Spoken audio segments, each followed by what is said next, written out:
exit. Okay, so that's it. Let's fire it up.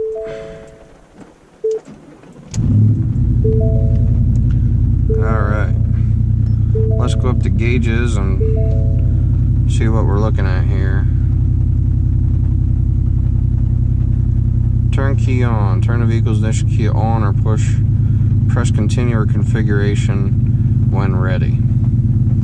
Alright, well how about we'll shut the truck off. All I wanted to do was see my gauges. Alright, let's hit continue.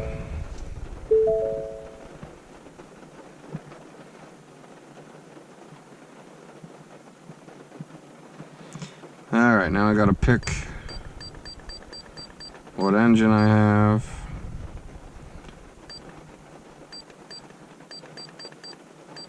Okay, so I have a Ford gas 08 and newer.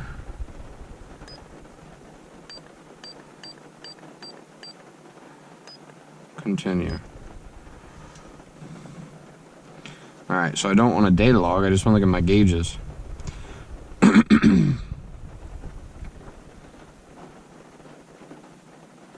Okay. Gauges. Select gauge layout. Goodness.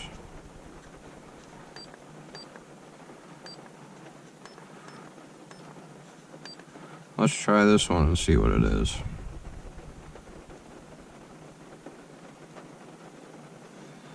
Intake air temperature. Back. Alright, let's try this one.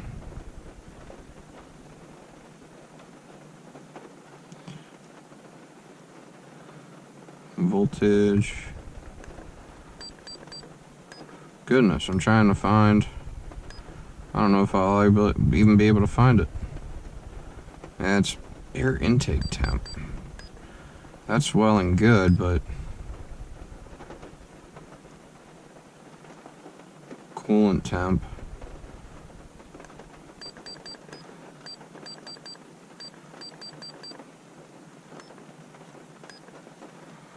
There's a landscape one.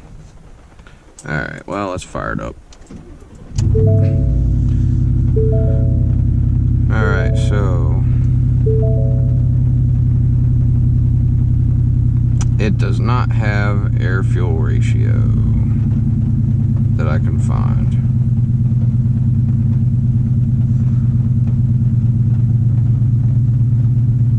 It's got bank 1 and bank 2. I don't know, that might, I don't know, intake air temperature. Anyway, let's go for a ride and we'll see what it does. I'll just kind of, I don't know, I'll do something with this safely anyway. Put it over here maybe. Let's see what she does.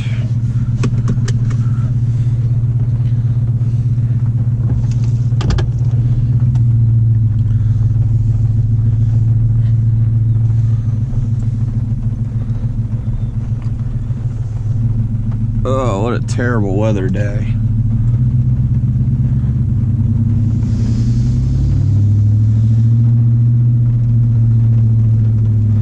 Oh wow, definitely held first gear a little longer there.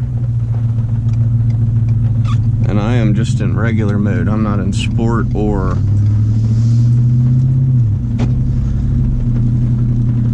could definitely feel a difference in that shift.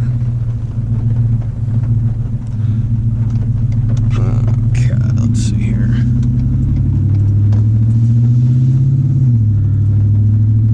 Very firm shifts. The drivability is amazing. The power comes on real smooth. I mean, you can feel a difference in the pedal.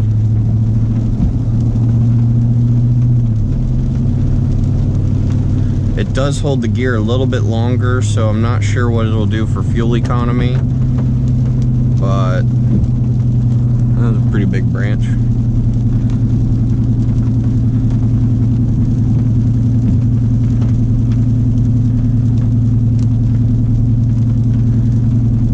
And the thing is, you have to drive it a little bit for the transmission to learn the adaptive, I forget what that's called, the adaptive driving something, whatever it is.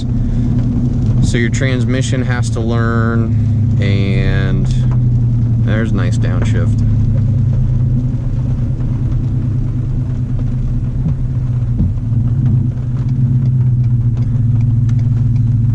Alright, back down into first, no more clunking. From the factory, when you would come up to a stop sign, it would kick down to first after you were stopped. And if you stepped on the gas before it kicked down to first, you get a thunk, a real hard hit in the transmission. This is running real nice. There is a little bit of a clunk, and that's to be expected as the transmission learns. I read that in Ken's instructions there.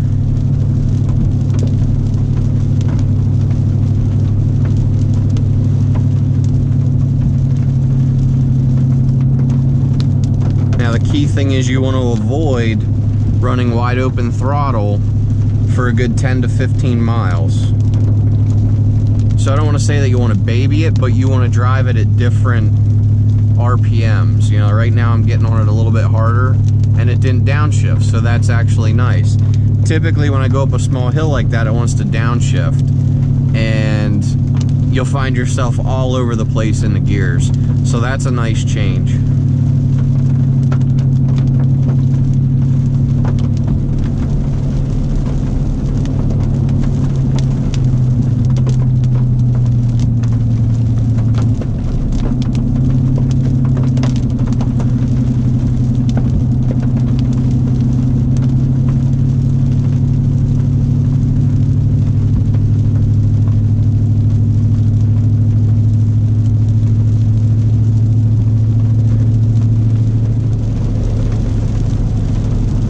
It does hang in fifth a lot longer. It used to shift into sixth right around 43 miles per hour, and I'm running about 47 now, and it still got me in fifth gear.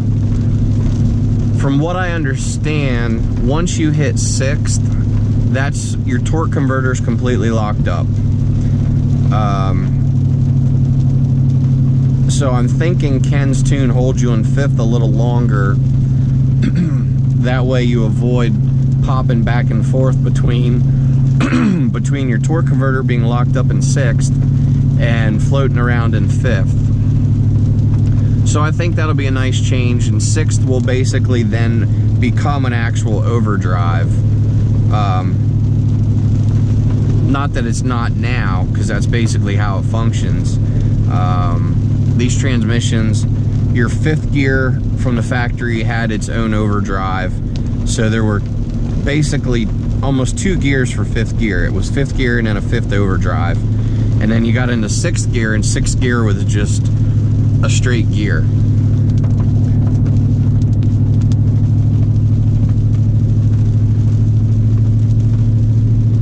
But I want to get out here where I can get just a little more speed and get it to go into sixth.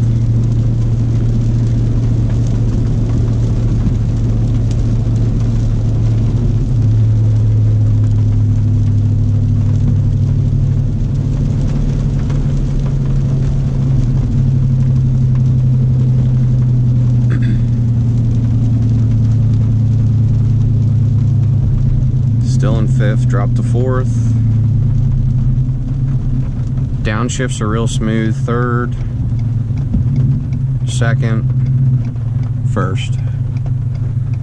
Yeah, the downshifts feel real good. Alright, now we'll get a little bit more speed, get it going to sixth.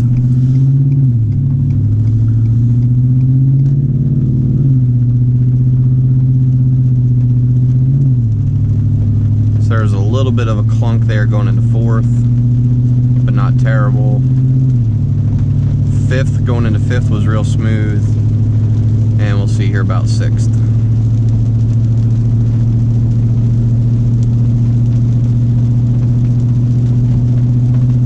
There, going into sixth.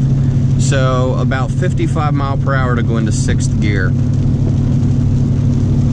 I'm okay with that. That seems pretty good. I mean, that's what most of your highway driving is around, you know, anywhere from 45 to 75. In Pennsylvania, your highway driving will put you, like this stretch is 45, okay, so you can be anywhere from 45 to 55, and then when you get on the interstate, you're talking 65, and the turnpike is 70 or 75.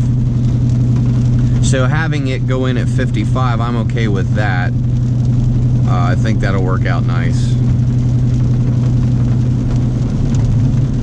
And it's staying in 6th. I've decreased my speed, coasting.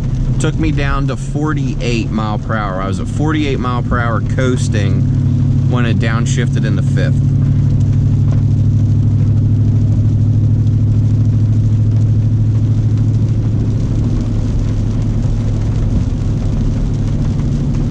Obviously, I'm really curious about the power, getting on it and driving hard. But with the rain and the fact that, you know, you need to have a good 10 to 15 miles on the tune before you can really get on it and flog it, realistically, it's not going to happen today. I'm not going to be able to get on it real good and see how it feels.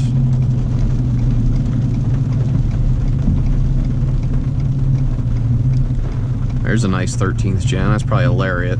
Yep. It's got the nice LED taillights. I really like those.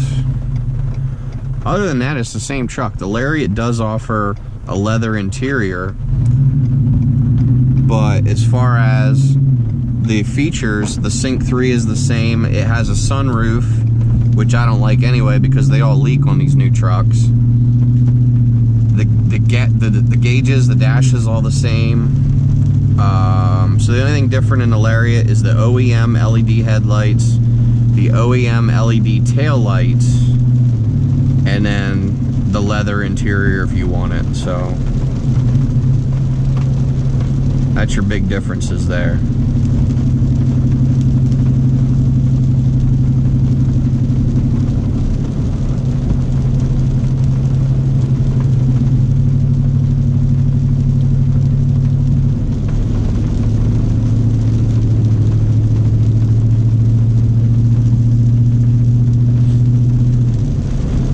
I gotta say, the truck feels real nice. I really like the way it shifts. It's a different feel from the factory. The factory shifts were real mushy and kind of drawn out, and this is a pretty direct, crisp, just gets it in gear and goes. So I like that.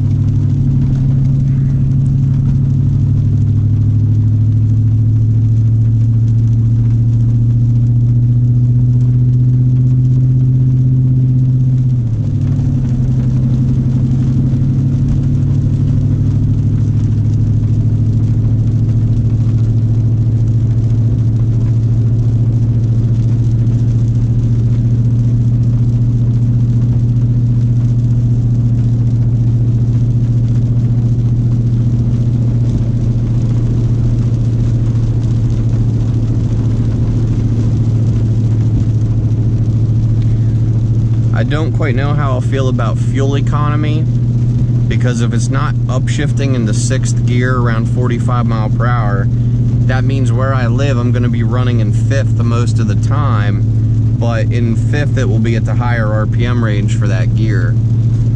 So I may see a decrease in fuel mileage.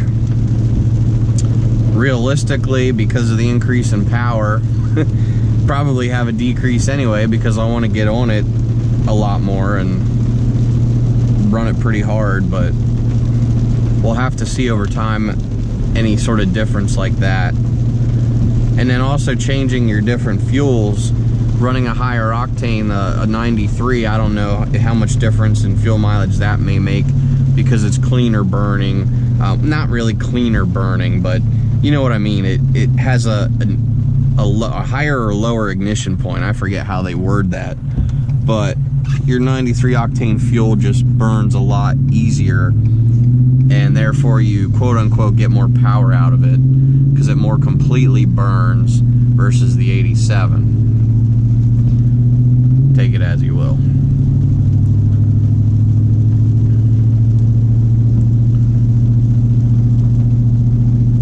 So I think the truck feels good, and I think we'll let it go here and we'll catch y'all later. If you haven't yet hit the subscribe button, go ahead and do that. If you like this video, give it a thumbs up. And we'll catch y'all later. Hope you had a good holiday. Look for more videos to come. That F-150 guy signing off.